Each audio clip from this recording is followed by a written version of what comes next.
नमस्कार दोस्तों, माया चैनल के समय की माया कार्यक्रम में आप सभी का स्वागत है। मैं हूं अंकित मोहन शर्मा और एक बार फिर से आपको लेकर के आया हूं एक ऐसे चमत्कारी मंदिर पर जहां पर 108 परिक्रमा करने से मात्र से ही आदमी की इच्छा पूर्ण हो जाती है। जी हां, यह जो आप मेरे पीछे देख रहे हैं यह है ठाकुर जी का मंदिर और यह कहीं और नहीं आपके ही मुजफ्फरनगर में स्थित है। इस मंदिर के बारे में क्या विशेषता है, कैसे इसकी नींव रखी गई और किसने रखी, इस मंदिर के बारे में जानकारी हम आज आपको देंगे। आइए दोस्तों, चलते हैं यहाँ के पंडित महंत श्री हंसराज पंडित जी के पास और जानते हैं इस मंदिर की महत्वता, आखिर किसने इसकी नींव रखी, क्या कारण था नींव रखने का और क्यों इस मंदिर में बनाए गए हैं 109 स्तंभ। देखने के लिए आइए हमारे साथ चलिए।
नमस्कार दोस्तों, माया चैनल के समय की माया कार्यक्रम में आपका स्वागत है।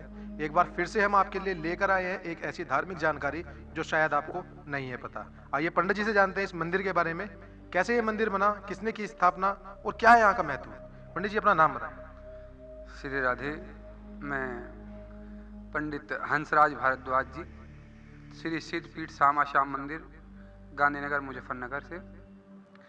ये श्री राधा वल्लभ लाल जी का मंदिर है।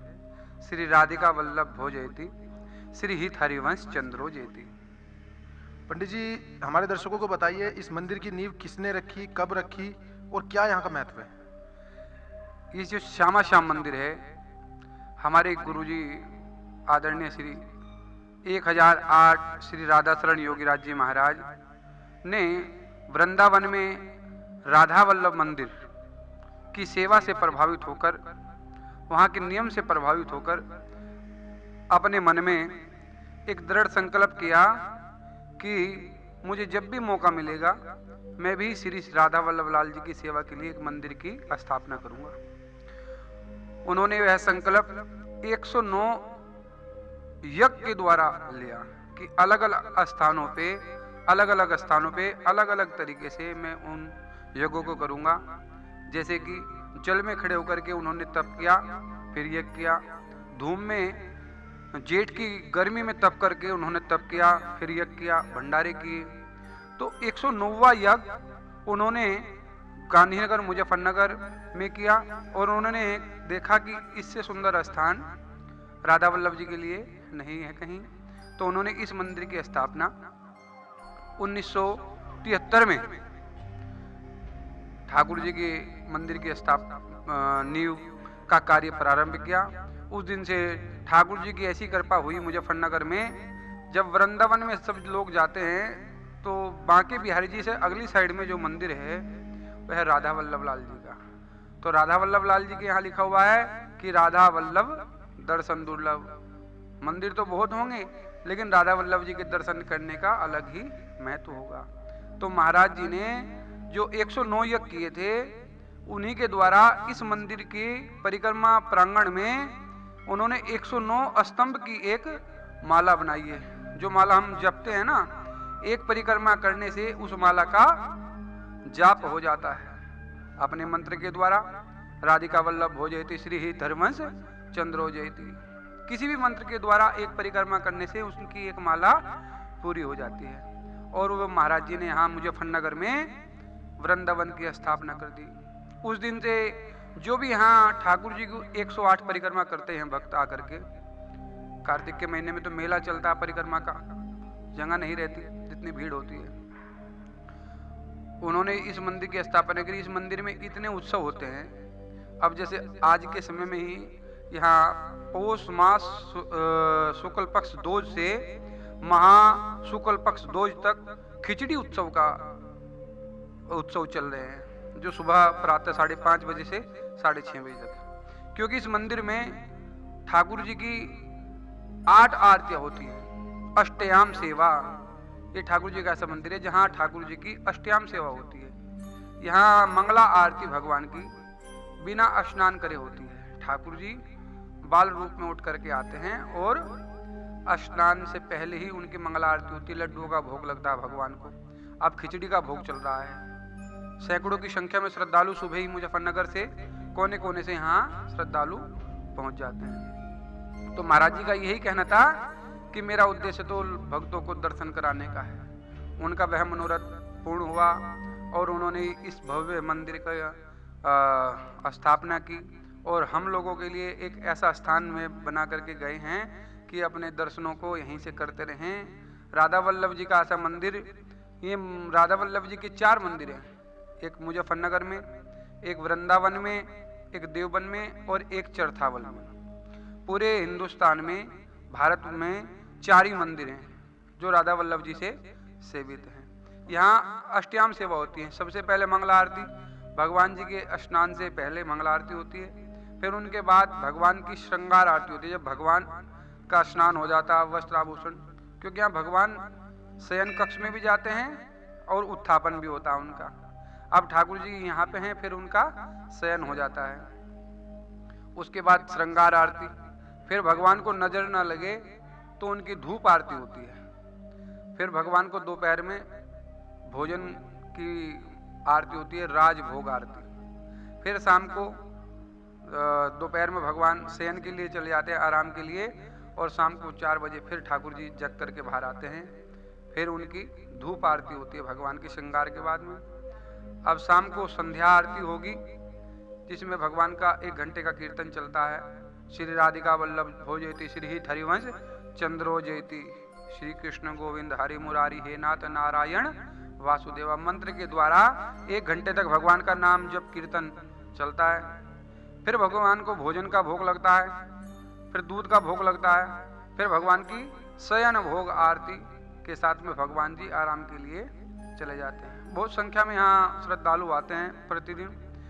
यहाँ समय के ऋतु के अनुसार यहाँ उत्सव होते हैं। जैसे अब सर्दी का मौसम में भगवान को गर्मी देने के लिए अंगीठी जलाई जाती है, भगवान को खिचड़ी का भोग लगता है। अब इसके बाद में फाल्गुन माह में भगवान जी की तिलों के द्वारा भोजन की व्यवस्था होगी। फिर फाल्गुन में होली के उत्सव, बहुत भव्य भव्य होली के उत्सव होते हैं। ठाकुर जी को बिल्कुल रंग गुलाल उड़े भई बादल, जैसे बादलों में रंग उड़ता है उसी प्रकार ठाकुर जी के मंदिर में भी चहुओर गुलाल और फूलों की होली की सुगंध बहती रहती है।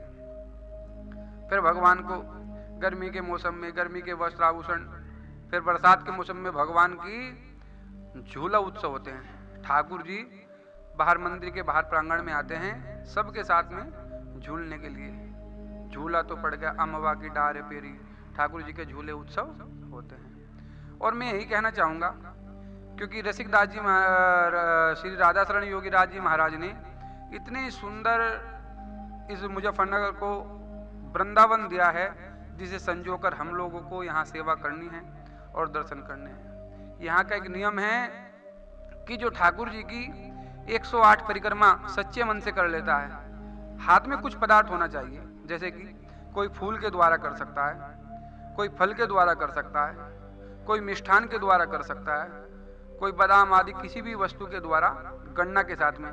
क्योंकि कहा जाता है तीर्थ स्थान पर अगर आप जाते हो, यात्रा करते हो, तो यात्रा में दो ही कारण हैं, भगवान के दर्शन और दान करना। जब परिक्रमा करते हैं खाली हाथ परिक्रमा नहीं करते, उसमें आप फूल चढ़ा सकते हो, पत्र चढ़ा सकते हो, कुछ भी चढ़ा सकते हो। ऐसा नहीं है कि कुछ दक्षिणा लो, ऐसा कोई नहीं है। ठाकुर जी और हमारे गुरु जी ने तो यही कहा है कि हम लोगों को जो प्रेरित करना है सबको, केवल ये करना कि फूल और पुष्प चढ़ाओ, उसी से भगवान सुनेंगे। क्योंकि हम भगवान को क्या दे सकते हैं, देने वाले तो ठाकुर जी महाराज ही हैं, वही हमें देते हैं, हम उन्हें क्या देंगे। कहने का भाव यही है कि राधा गोविंद राधा वल्लभ जब अपने मन हृदय में अंतर ध्यान में बस जाते हैं, तो ना मोह की चिंता रहती, ना माया की चिंता रहती। फिर तो केवल एक राधा वल्लभ लाल और किशोरी जी के ही दर्शन की आस बनी रहती है। कहते हैं राधा मेरी स्वामिनी, अरे मैं राधे जू को दास, अरे जन्म जन्म मोहे दीजियो श्री वृंदावन को वास। ये कहते हैं कि जब राधा रानी की कृपा बन जाती है तो फिर आदमी को इस मोह जंजाल की आदत नहीं रहती। वह चाहता है कि श्री किशोरी जी के चरणों में ही मेरा जीवन व्यतीत हो। क्योंकि राधा शरण योगी महाराज जी महाराज की सेवा के साथ साथ ही उनके शिष्य श्री रसिकदास जी महाराज ने अनेकों वर्ष तक राधा शरण योगी राज महाराज जी और राधा वल्लभ लाल जी की सेवा की है। और मैं उन्हीं से शिक्षित हूँ, मैं उन्हीं का शिष्य हूँ, रसिकदास जी महाराज का, जिन्होंने मुझे इस पद्धति पे चलाया कि राधा रानी का भजन करो, राधा रानी की सेवा करो, इसी से ही आपका जीवन कल्याण होगा। तभी से मेरे मन में भी, मेरी अंतरात्मा में भी यही है कि मुझे राधा रानी किशोरी जी के चरणों में ही अपने जीवन को सेवा के द्वारा समर्पित करना है। सब सो हित निष्काम मति श्री वृंदावन धाम, श्री राधा वल्लभ मुख कमल हृदय ध्यान मुख नाम। हे किशोरी जी, अब तो मेरी यही इच्छा है कि मैं भी कण कण में मन मन में आपका ही सुमेरन करता रहूं, राधा वल्लभ लाल जी के दर्शन करता रहूं। क्योंकि राधा वल्लभ लाल जी के पूरे मुजफ्फरनगर में ऐसे मंदिर हैं, क्योंकि भगवान जी का 8 बार मंदिर की जो राधा रसोई है उसमें 8 बार भगवान जी का भोजन बनता है, भोग बनता है। कभी दूध के द्वारा, लड्डू के द्वारा, मक्खन मिश्री के द्वारा, फलों के द्वारा, अन्नपूर्णा अन्न के द्वारा, मिष्ठान के द्वारा भगवान को रोजाना प्रतिदिन भोग लगता है। पंडित जी, एक बात और भी जानना चाहेंगे। हमने इसी मंदिर प्रांगण के पीछे एक भगवान श्री राम का मंदिर देखा है और पंचमुखी हनुमान जी भी हैं, तो उनके विषय में भी कुछ बताएं कि वे मंदिर है, लेकिन हमने भी आज इतने दिनों से आते आज पहली बार वह मंदिर देखा है, उसकी स्थापना के बारे में भी कुछ बताएं। ये हमारे पीछे ये मुजफ्फरनगर में इस श्यामा श्याम मंदिर में काशी विश्वनाथ जी शिव भोले के रूप में विराजमान है। सर्वप्रथम जब मंदिर के प्रांगण में आप घुसोगे तो दाईं तरफ भगवान शिव का वास है, ये काशी विश्वनाथ के नाम से है। बीच में ठाकुर जी महाराज श्री राधा वल्लभ लाल जी के रूप में, और जब भगवान जी के बाएं हाथ में, क्योंकि भगवान श्री कृष्ण से पहले किनका अवतार हुआ, राम जी का, तो उन्हें उधर राघव लाल जी का मंदिर है। ये हमारे बड़े गुरु जी का बड़ा सपना था कि यहाँ तीनों देवताओं की, भगवान जी की स्थापना हो। वो धीरे धीरे चला हुआ कर्म हमारे गुरु जी के द्वारा पूर्ण हुआ और श्री रसिकदास जी महाराज के चरण कमलों के द्वारा उस मंदिर का जीर्णोद्धार हुआ था और राम जी का परिवार पहले से ही यहाँ आया हुआ था और रसिकदास जी महाराज के द्वारा उस मंदिर की स्थापना हुई। बहुत भव्य मंदिर है। वहाँ पे प्रतिमाह सुंदरकांड का पाठ सभी भक्तों के द्वारा, हर प्रतिमाह सुंदरकांड का पाठ, बीच बीच में भी कोई भी करा सकता है, लेकिन प्रतिमाह मंदिर की तरफ से सुंदरकांड का पाठ वहाँ नित्य प्रति चलता है। जो सुंदरकांड का पाठ भगवान जी के चरणों में करा लेता है, श्री पंचमुखी हनुमान जी महाराज उनकी मनोकामना अवश्य पूरी करते हैं। कई भक्तों ने यहाँ सुंदरकांड का पाठ कराया। पंचमुखी हनुमान जी महाराज ने ऐसी कृपा करी को भक्त जल्दी आकर के फिर पूरे परिवार से अपने मित्रों सहित आकर के माथा उन्होंने टेका कि हमारी मनोकामना थी वो हमारी पूरी हो गई। क्योंकि इस मंदिर की यही विशेषता है कि जो इस पूरे मंदिर प्रांगण की 108 परिक्रमा लगा लेता है, राधा वल्लभ लाल जी और तीनों शक्तियां मिलकर के उस पर ऐसी कृपा करते हैं कि उसका जीवन धन्य हो जाता है। कहते हैं कि तप करे सो राजा बने, तप करे सो राजा बने, यानी कि जो तप करेगा, भजन करेगा, दान करेगा, उसे राजा बनने से कोई नहीं रोक सकता। इस जन्म में, अगले जन्म में कभी भी ऐसा मौका मिलेगा तो भगवान उसे राजा अवश्य बनाएंगे। जो तप करेगा, भगवान का भजन करेगा, भगवान के दर्शन करेगा, भगवान के दर्शन लोगों को कराएगा, उसका जीवन कल्याण अवश्य होगा। मुझे तो बहुत सुंदर लगा कि आप लोग ठाकुर जी के मंदिर के प्रति आपकी इतनी आस्था रही कि आप भी इस मंदिर को भक्तों को दर्शन कराना चाहते हूँ। मैं आपका और आपके चैनल का बहुत बहुत धन्यवाद भी करना चाहूँगा, क्योंकि बहुत ठाकुर जी जैसे हम लोगों पे कृपा करते हैं, मैं उनसे यही प्रार्थना करूँगा कि आप पे भी ऐसी विशेष कृपा हो कि आप इसी तरीके से धर्म को आगे बढ़ाएं। जो संकल्प आपने ले रखा कि हमें मंदिरों की भव्यता और मंदिरों की सिद्धियों के बारे में सबको दिखाना है, मुझे बड़ा सुंदर लगा कि आपके मन में इतनी श्रद्धा है कि भगवान के दर्शन आप सभी भक्तगणों को करा रहे हैं इस चैनल के माध्यम से। और सभी भक्तों से कहूँगा कि इस चैनल से जुड़ करके ठाकुर जी के प्राचीन मंदिरों के दर्शन अवश्य करें और औरों को भी कराएं। जय जय श्री राधे, जय जय श्री हरिवंश, जय जय श्री हरिवंश, जय जय राधा वल्लभ श्री हरिवंश। पंडित जी, एक सवाल और हमारे मन में है जो हम आपसे करना चाहते हैं। कहते हैं कि कृष्ण जी लीलाओं में बहुत माहिर हैं जी। और जैसे कि आप कृष्ण जी की सेवा करते हैं, ठाकुर जी की सेवा करते हैं, तो कोई ऐसा चमत्कार, कोई ऐसी लीला जो आपके साथ हुई हो? मैं यहाँ पे श्री श्यामा श्याम मंदिर में जब श्री राधा शरण योगी राज जी महाराज यहाँ की व्यवस्था देखते थे, उनके समय में हमारे पिताजी स्वर्गीय श्री जसवीर भारद्वाज जी वो हमारे गुरु जी की सेवा करते थे। तब मैं 9th क्लास में उस समय पढ़ता था। तो हमारे गुरुजी ने हमारे पिताजी से कहा कि पंडित जी आपको 3 पुत्र हैं, एक पुत्र आप मंदिर की सेवा में छोड़ दें। तो हमारे पिताजी ने कहा कि आपको वहाँ पे गुरुजी की सेवा में, ठाकुर जी की सेवा में रहना है। मैं आया यहाँ पे और 2-3 दिन मैंने सेवा करी, लेकिन मेरा जी नहीं लगा और मैं मंदिर से चला गया।